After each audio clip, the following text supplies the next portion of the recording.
Sejam todos bem-vindos a mais um tutorial do canal O Publicador do Reino. Muitos irmãos me pediram um tutorial sobre João 1:1. Este, sem dúvida, ele é um texto mais usado por aqueles que acreditam que Jesus ele é Deus, Todo-Poderoso, né? Igual ao Pai e ao Espírito Santo, e que este então faz parte de uma trindade. É importante nós salientarmos, desde já, que esse texto ele não deveria ser usado, né? Não deveria ser o carro-chefe dessa doutrina, visto que o texto ele diz que o Verbo era Deus. E isso indica que o Verbo era o mesmo Deus com que ele estava. E isso não tem lógica. Também isso implica, na verdade, em unicismo e não em trindade. Por quê? Porque o unicismo ele ensina que Deus ele se manifestou como filho aqui na Terra, e não que a segunda pessoa da Trindade que veio à Terra. Então é sempre bom salientar a essas pessoas, né? Também que o fato de Jesus ele era Deus e ele faz parte de uma Trindade, logo ele estava consigo mesmo. Como assim? Visto que a Trindade ensina que o Pai, o Filho e o Espírito Santo são um Deus em três pessoas, e que na frase a palavra estava com Deus, então deveria ser entendido que a palavra estava com o Pai, o Filho e o Espírito Santo. Assim Jesus estaria consigo mesmo. Estranho, não é? E também, se o Deus, né, com quem a palavra estava era somente o Pai, novamente aqui nós temos igual João 10:30, né, um trio de dois. Pois aonde estava o Espírito Santo no princípio? Essas são tão boas perguntas a se fazer àqueles que acreditam que esse texto lhe prova que Jesus ele é coigual, né, ao Pai e ao Espírito Santo e que assim faz parte de uma trindade. Eu tentei, nesse tutorial, deixar o mais simples possível, para que então você não tenha muitas dificuldades ao explicar. E nem tem que ser um expert, né, no grego, falar sobre substantivos definidos, indefinidos e etc. Então vamos lá. Conforme você vê ali, ó, eu grifei no princípio. E aí eu coloquei o texto de Apocalipse 3:14. Por quê? Porque ele retrata bem de qual princípio que João ele está falando. Então, o primeiro mover de Deus é criar o seu unigênito. Ou, como fala o texto de Apocalipse, o princípio da sua criação. O tempo, né, ele passa a existir juntamente com Cristo. Por isso, ele é o princípio de tudo. Então, isso vai fazer parte das premissas que nós vamos fazer lá no final desse tutorial. Você vai memorizar bem elas. Aí, seguinte frase nós temos: e o Verbo estava com Deus. Veja que eu coloquei 3 textos para lhe ajudar na explicação. Veja que o verso 18 diz sobre o Deus que nunca foi visto. Então, Êxodo 33:20 deixa claro que esse Deus é o Pai. E Filipenses 2:6, como vocês podem ver, eu sublinhei essa parte, que Paulo diz que Jesus não teve por usurpação o ser igual a Deus, ou seja, igual ao Pai, o Deus com quem a palavra estava no princípio. Mas Jesus ele estava com Deus em que sentido? Para você ajudar a pessoa a entender o papel de Jesus na criação, veja que eu sublinhei a palavra estava, e adicionei os textos de Provérbios 8, 22 e 31 e Gênesis 1, 26. O primeiro texto ele deixa claro que Jesus ele foi um instrumento na criação. Mostra que ele nasceu, mostrando que Jesus não é coigual em tempo de existência perante o Pai Jeová, mas que Jesus era o seu arquiteto. Isso fica evidente no segundo texto, que é o de Gênesis 1, 26. Pois no texto, Jeová diz, né? Façamos o homem à nossa imagem. Mostrando que Jesus ele ajudou seu Deus e Pai na criação de todas as coisas. O próprio contexto de João 1:1 mostra que por intermédio de Cristo tudo vem à existência. Mas não há problema de Cristo ser a primeira criação de Deus, né, ou o seu primeiro mover. Por quê? Porque apesar de Cristo ser o intermediário da criação, ele não é o Criador. Conforme você vai mostrar no texto de Provérbios 8, 22 e 31, ele é o arquiteto, mestre de obras.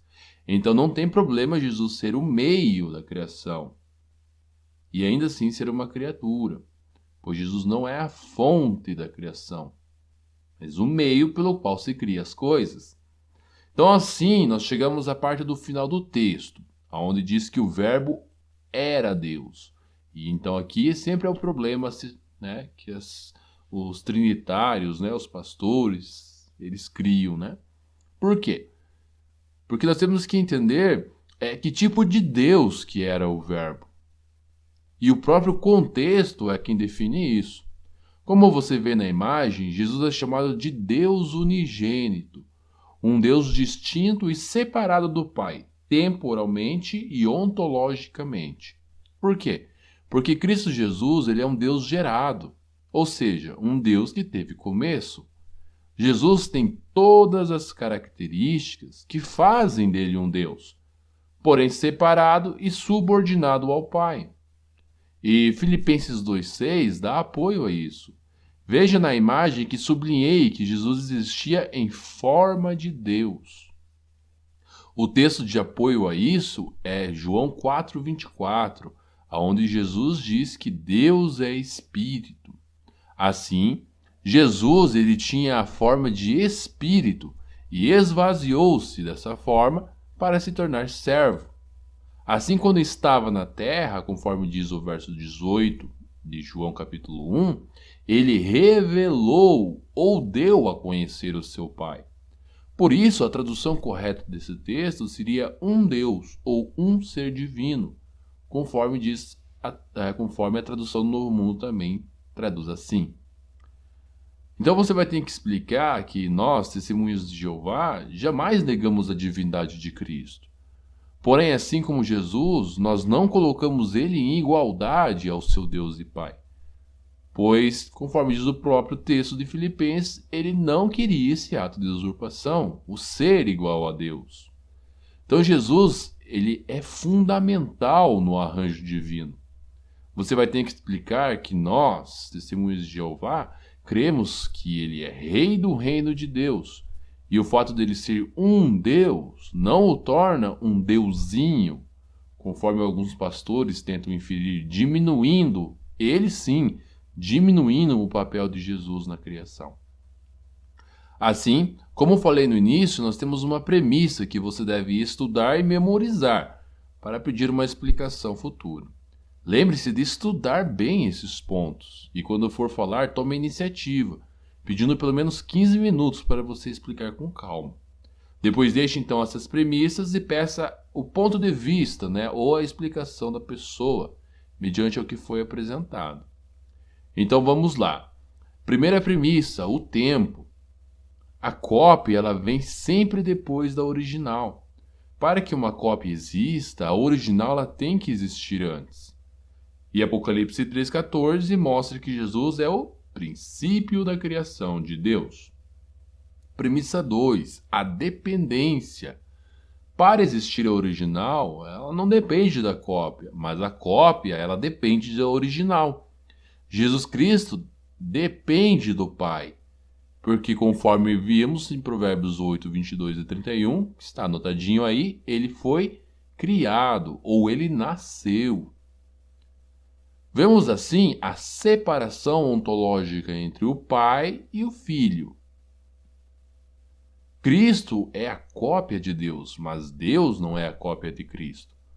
Isso fica evidente em João 1,18, onde Jesus é chamado de Deus unigênito, um Deus distinto e separado do Pai. Assim, sendo a cópia do próprio Deus, Jesus tem todas as características que fazem dele um Deus, porém subordinado ontologicamente distinto do Pai.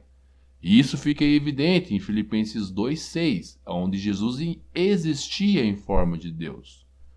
Sendo Deus Espírito, conforme diz João 4,24, Jesus é um Deus e tem todas as características de um Deus. Então concluímos que isso derruba o dogma da Trindade, que ensina que Jesus, o Pai e o Espírito Santo são coiguais em tudo. Então, essas premissas derrubam exatamente este argumento e assim derruba o dogma da Trindade.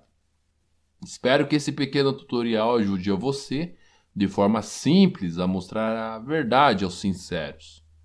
Em um próximo tutorial, eu vou mostrar outros argumentos que podem ser usados para mostrar que Jesus ele era um Deus, né? Um ser divino, separado ontologicamente e temporalmente do Pai. O publicador do reino do Brasil para o mundo.